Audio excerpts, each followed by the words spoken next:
Hello दोस्तों, मैं Brajesh Kumar perfect B के क्वेश्चन में मैं आपका स्वागत करता हूं। दोस्तों आज मैं लेके आया हूं आपको जीके के टॉप 10 क्वेश्चन जो आपको हर परीक्षा के लिए बहुत ही इंपॉर्टेंट है।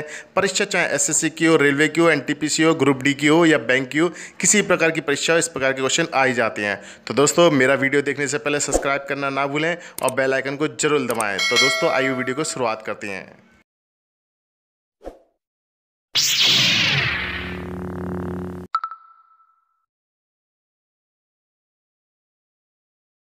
तो दोस्तों क्वेश्चन नंबर 1 लेते हैं। भारतीय वायुसेना में शामिल रफाल फाइटर जेट की अधिकतम एकल लड़ाऊ रेंज क्या है? तो दोस्तों ऑप्शन है 1 1850 kilometre, option number 2 2100 kilometre, option number 3 2500 kilometre, option number 4 3000 kilometre. तो दोस्तों राफेल एक multi role compact fighter jet है। यह किसी भी प्रकार की मशीन अर्थात हवाई टोही, हवाई वर्चस्व, नज़दीकी हवाई सहायता, ज़मीनी सहायता, गहराई से हड़ताल और परमाणु निरोध मिशन का संचालन करने में सक्षम है। दोस्तों ध्यान रखें, परमाणु निरोध मिशन का संचालन करने में सक्षम है और इसकी अधिकतम एकल लड़ाकू रेंज है आपके 1850 किलोमीटर। तो दोस्तों इसका राइट आंसर है option number 1 is right answer. तो दोस्तों अगला क्वेश्चन लेते हैं। केंद्रीय स्तर पर संचालित प्रोजेक्ट टाइगर प्रारंभ किया गया था। ऑप्शन नंबर 1 वर्ष 1985 में, ऑप्शन नंबर 2 वर्ष 1973 में, ऑप्शन नंबर 3 वर्ष 1963 में, ऑप्शन नंबर 4 1955 में। तो दोस्तों ये जो आपका प्रोजेक्ट टाइगर देश के बाघ को संरक्षण बढ़ावा देने के लिए था, जो कि 1973 में प्रोजेक्ट टाइगर प्रारंभ किया गया था। इस परियोजना के तहत देशों में बाघों की संख्या 9 से बढ़कर 50 हो गई थी और वर्तमान समय में अंतर्राष्ट्रीय स्तर पर कुल बाघों की जो है 70% भारत में निवास स्थान है। हाल ही में संयुक्त राष्ट्र द्वारा जारी टाइगर रिपोर्ट सन 2018 के अनुसार देश में बाघों की आबादी 6% की दर से बढ़ोतरी हो गई है। तो दोस्तों इसका राइट आंसर हो जाएगा option number 2 is right answer. दोस्तों अगला क्वेश्चन लेते हैं। भारत सरकार के विज्ञान और प्रौद्योगिकी विभाग के तहत Satyendra Nath Bose National Centre for Basic Sciences संचालित किया जा रहा है। 1 अहमदाबाद में, 2 कलकत्ता में, 3 जगन्नाथपुरी में, 4 त्रिवेंद्रम में।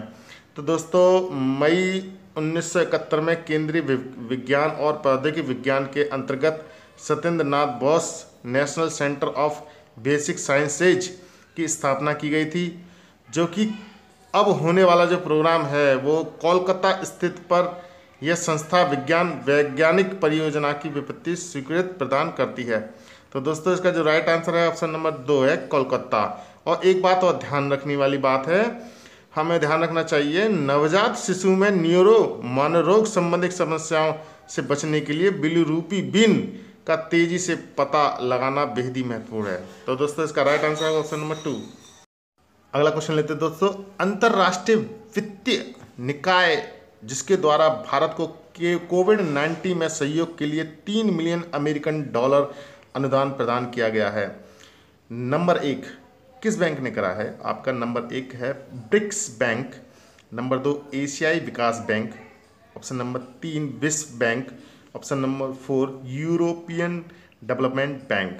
तो दोस्तों हाल ही में कोविड-19 के खिलाफ भारत की लड़ाई का समर्थन करने के लिए Asia Pacific disaster response fund से भारत को $3 मिलियन के अनुदान को स्वीकृति प्रदान किया गया है, जो कि एशियाई विकास बैंक ने बहुत पूर्ण रूप से उसका सहयोग दिया है। तो दोस्तों इसका जो राइट आंसर है option number 2 is right answer. दोस्तों अगला क्वेश्चन लेते हैं। अंतर्राष्ट्रीय बाघ दिवस प्रति वर्ष आयोजित किया जाता है। ये क्वेश्चन मैं पहले भी बता चुका हूँ जुलाई की करंट अफेयर्स में। तो दोस्तों कोई बात नहीं, दोबारा भी मैं आपको बता देता हूँ। ऑप्शन नंबर 1 29 जुलाई, ऑप्शन नंबर 2 30 जुलाई, ऑप्शन नंबर 3 28 जुलाई, ऑप्शन नंबर 4 31 जुलाई। जैसे कि बाघ संरक्षण के प्रति जागरूकता बढ़ाने के लिए प्रतिवर्ष 29 जुलाई को अंतर्राष्ट्रीय बाघ दिवस का आयोजित किया जाता है। यह दिवस जंगलों में जो बाघ हैं उनके निवास और संरक्षण को विस्तार रूप से बढ़ावा देने के लिए है और बाघों के प्रति जागरूकता फैलाने के लिए है और आयोजित किया जाता है यह हर साल। हमें ध्यान देना चाहिए कि अंतर्राष्ट्रीय बाघ दिवस की स्थापना वर्ष 1910 में सेंट पीटर्स वर्ष में की गई थी, जिसके तहत वर्ष 2022 तक बाघों की जनसंख्या को दोगुना करने का लक्ष्य रखा गया। तो दोस्तों इसका जो राइट आंसर है option number 1 is right answer. दोस्तों अगला क्वेश्चन लेते हैं। वह राज्य सरकार जिसके द्वारा मंदिर व्यवस्थापक को FSSAI से भोग प्रमाण पत्र प्राप्त करने के आदेश जारी किए गए हैं। तो दोस्तों ऑप्शन नंबर है Tamil Nadu, option number 2 Karnataka, option number 3 Gujarat, option number 4 Rajasthan. तो जैसे दोस्तों हाल ही में मंदिरों की व्यवस्था से FSSAI भारतीय खाद्य सुरक्षा को मानक प्राधिकरण से भोग प्रमाण पत्र प्राप्त करने के लिए कहा गया है। इस व्यवस्था को वर्ष सन 2018 में FSSAI द्वारा प्रारंभ किया गया था, जिसका प्रमुख उद्देश्य मंदिरों, गुरुद्वारों, मस्जिदों में खाद्य पदार्थों की गुणवत्ता बनाए रखना है। तो दोस्तों ये सबसे पहले जो स्टार्ट किया गया था हाल ही में तमिलनाडु खाद्य सुरक्षा और औषधि प्रशासन ने ही हाल ही में मंदिरों में व्यवस्था से FSSAI को प्रमाणित किया है भोग प्रमाण पत्र के लिए। तो दोस्तों इसका जो राइट आंसर है वो option number 1 Tamil Nadu is right answer. दोस्तों अगला क्वेश्चन लेते हैं। वैज्ञानिक और औद्योगिक अनुसंधान परिषद द्वारा जीनोम अनुक्रमण अध्ययन हेतु संचालित परियोजना का नाम क्या है? 1 इंडिजेन जीनोम, 2 इंडियन जीनोम, 3 स्वदेशी जीनोम, 4 अपना जीनोम। तो दोस्तों हाल ही में वैज्ञानिक एवं औद्योगिक अनुसंधान परिषद जो कि द्वारा इंडिजेन जीनोम परियोजना का गठन किया गया है।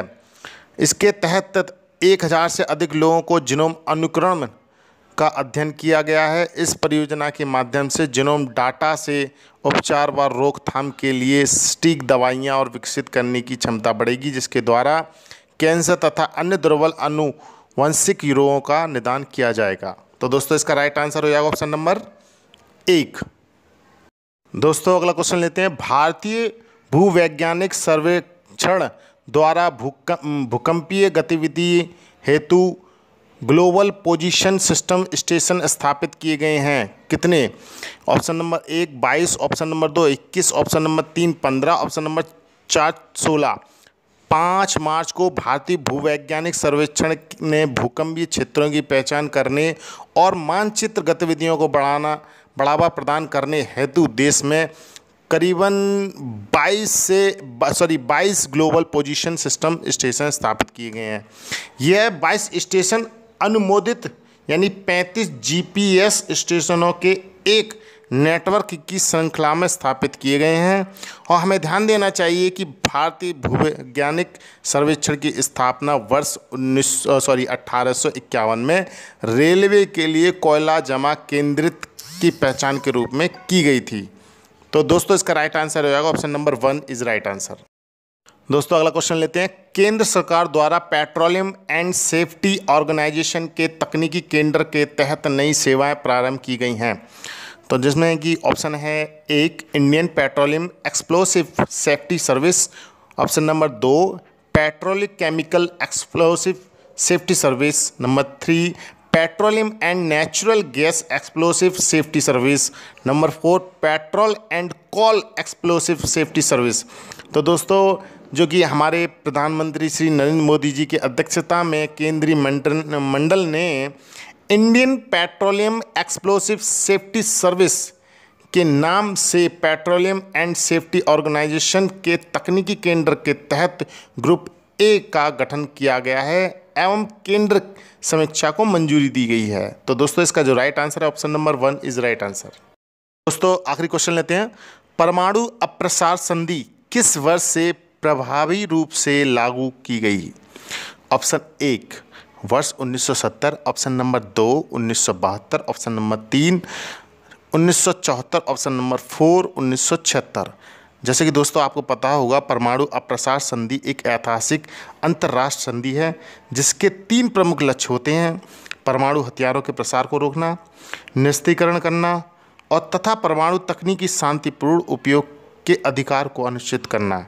यही अप्रसार संधि वर्ष 1970 से प्रभावी लागू की गई थी, जो कि इसका ऑप्शन सही है 1 नंबर।